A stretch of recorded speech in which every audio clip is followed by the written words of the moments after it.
Hey, welcome to episode 4 of Startups in Code. This one, I'm going to talk about starting a startup and some of the basics that a lot of people forget and probably don't take into consideration when they're building. I have a great idea kind of concept and taking it a little bit further. I'm going to go a little bit more in depth over time to different podcasts, but I'm doing a little pivot from the video podcast, and we'll talk about that too. So thanks for tuning in, and let's get started. All right, so as I just stated, we're going to be doing a little things different today. It won't be a video podcast. I'll have video obviously with it, but you can just listen to this one. I'm not going to have any source code in this.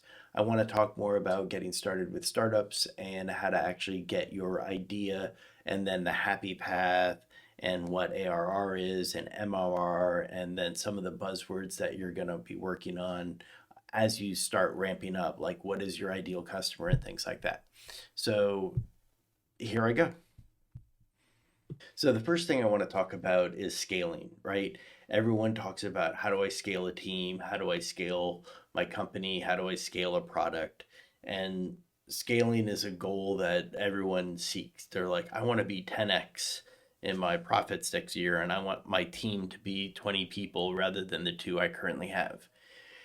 Think about why you're doing it. There are times that you're not going to want to scale your team, even though that might be your goal, right? So, the goal for any startup, well, it's actually pivoted recently. So, the goal for many startups has been how fast can I grow? What is my road to profitability?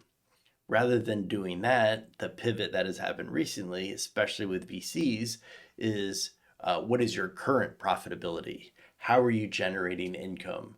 Are you in a positive gain? Because they would put money in it, get an entire huge base, and they're like, great, now we'll figure out how to monetize it. Great example of that is Twitter. That isn't working anymore, especially in today's market. So, what people are doing now is figuring out how to monetize a product, how to run a business rather than just how to run a startup for acquisition or a startup for IPO. To do any of that, you need scale for that part. But if you just are focusing on the product and you're trying to build a startup, then that's what you should focus on. You should focus on how you actually want to uh, generate revenue.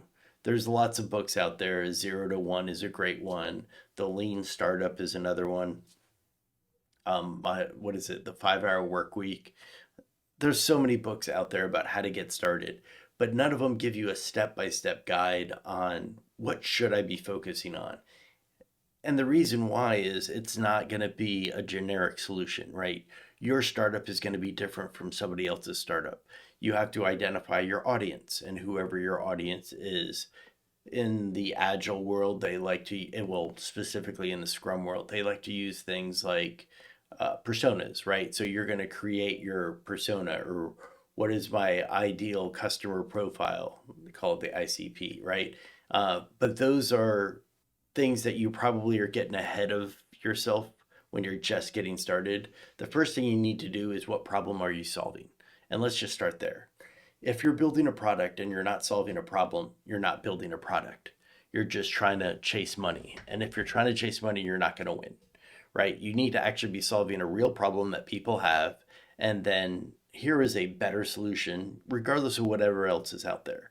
Ignore your competition. There's a book by Jason Fried and DHH that wrote, it's called Rework, and it says, ignore your competition, right? Because what you're building is not going to be the same thing as what they're building. You'll have differentiators, you'll have other things, but if you're actually solving a real problem and moving forward, then you're going to actually create a real success. And you're going to be focused on your product and not necessarily what is my pricing point for this? How am I going to structure this so I can generate $1 million a month or whatever your ARR, annual recurring revenue is. Sometimes you want to focus on MRR, your monthly recurring revenue. And there's going to be a lot of acronyms you're going to hear when you get in the startup world. And those acronyms are valuable when you're talking to certain people and then completely worthless when you're talking to others. You want to build a solution for a problem that you're aware of. If you do not do that, you are not building a product. So solve a problem, right? Great. So one, build a product. Two, the next thing is what is your market fit, right? So great, you have this amazing solution for this problem that you have. Who else has this problem? Is your audience consists of three people, right? If there's only three people that are having the same problem, then either A, you're going to charge a really high price point for whatever you're selling because those two other people really, really need it, or you need to change what you're building to actually include a larger audience. It's supply and demand, it's basic economics. Uh, Great. So now you have a solution to a problem, you know who your audience is, and then you actually need to have a working product. And you can design things all you want, you can refine and design. But until you have a working product, a working prototype, you don't have anything. So start building actual code, right? Hire an engineer if you're not one, and then figure out how to get that initial prototype built out. You want to understand your basic workflows, what we call the happy path, right? How does a user sign up? How does a user change their password? There's some basics that everything needs to cover, right? And I'll cover those right now. Uh, you need your sign up path. How is a user going to sign up? How is a user going to reset their password? What is a user's goal of what they're trying to solve when they come in? Is it a dashboard that they need to see? What kind of onboarding process do you have for new users? And then after that, then you have the next step, right? That's the initial onboarding. Then you have the day-to-day path. So the day-to-day path is what is a user going to do when they log in on day two? Are they getting results? Are they getting solutions? Have you made their lives better by building whatever you're building? And if the answer to that is yes, great. Then the other question, the final question is how does a user leave, right? You want to be able to explain to them it's an easy cancellation process, as easy as it is an onboarding process. A lot of people argue with me about that. But if you can give people an easy way out and give them an easy way in, then they're a lot easier to take that initial trial, right? Let's sign up because I know I can cancel as easy as I could sign up. There's actually some laws that are coming out to actually set that up now. So what I'm going to do is talk more about those kind of things. So then the next step, you have your, and I will reiterate, right? So you have your onboarding path, right? You have your day-to-day path and you have your offboarding path. Great. That's all you need to get started. Don't overthink it. Don't worry about your website. Don't worry about your logo. Don't worry about your color scheme. Get a basic functionality of what you're going to build and then give it to somebody. Hey, what do you think of this? And give it to somebody who actually has that problem. That problem might be a very small subset, right? And work with that person directly. You're like, oh, wow, I'm going to help you solve the problem that you have because I have the same problem, right? There's a connection that will occur at that point. Great. Now that they understand that you understand their problem and you have a solution for their problem and it actually works, they're going to make requests. They're going to be like, oh, it'd be really great if it dot, dot, dot, whatever that may be. That dot, dot, dot might be I wish it could give me a daily report of my network traffic, or I wish it could help my current clients see their own reports, or I wish it could, I don't know, entertain people better, right? And have longer engagement, right? So then at that point, you're going to start gathering what your KPIs are, your key performance indicators, and what your metrics are for measuring what success is, right? Because if you don't have those measurements, you're not going to know if you're successful or not. And everyone's like, but I have 1,000 users and you lose about 100 a month, right? So why are you losing that 100? Churn's another discussion. So as you keep going forward with this, you're going to one, have a working prototype. If you spend more than a month on a working prototype, you're spending too long on it. I know people that have spent 6 months on a PowerPoint presentation that was for a 7-minute presentation, and that product never came into existence because They spent 6 months on a PowerPoint presentation.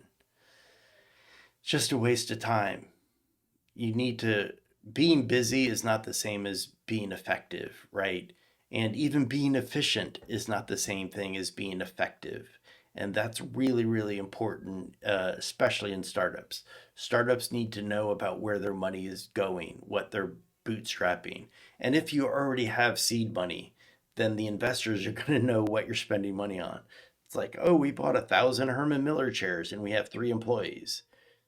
Not a good spending of your budget. And those things matter. And the budgeting is going to be a whole different level. But I just want to get some basics out there and building prototypes, understanding who your ideal customer is, and also understanding your market fit and the problem you're solving. Please make sure you understand what you're solving to start. Today, I'm just going to go over that really, really high level, and I'll go deeper into certain areas. There's some uh, people I work with currently, some people I've worked with in the past. They're like, oh, I'd love to talk to your podcast and love to hear about your career path and hear about how you got to wherever I am right now. Like, I recently, I'm proud to say, I just got promoted to CTO, and I was a software engineer a long time ago. And I have progressed from software engineer to senior software engineer to director, vice president, and now CTO. And that process takes time and takes some focus on what my skill set is and things like that. And that's a whole different another podcast that I probably need to work on. My goal today is to actually work on my production of this and make sure that this podcast will actually be able to deliver what you're looking for. And it's the basics of a startup and what you need to actually get started. You need to have a problem, you need to have a solution, and you need to have working code. And then you find that one person who's willing to test it for you. And then you'll figure out so much more after that. I'm going to go deeper in different areas depending on the feedback I get from this. But I hope you enjoyed this. It's going to be a simple podcast. Hopefully, you can listen to on your commute and you'll be like, hey, he's got some good ideas. Or, wow, this guy's an idiot and he doesn't know what he's talking about. Either way, I appreciate your feedback and comments, and hopefully, we will learn something together. All right, have a good day, and thanks for listening.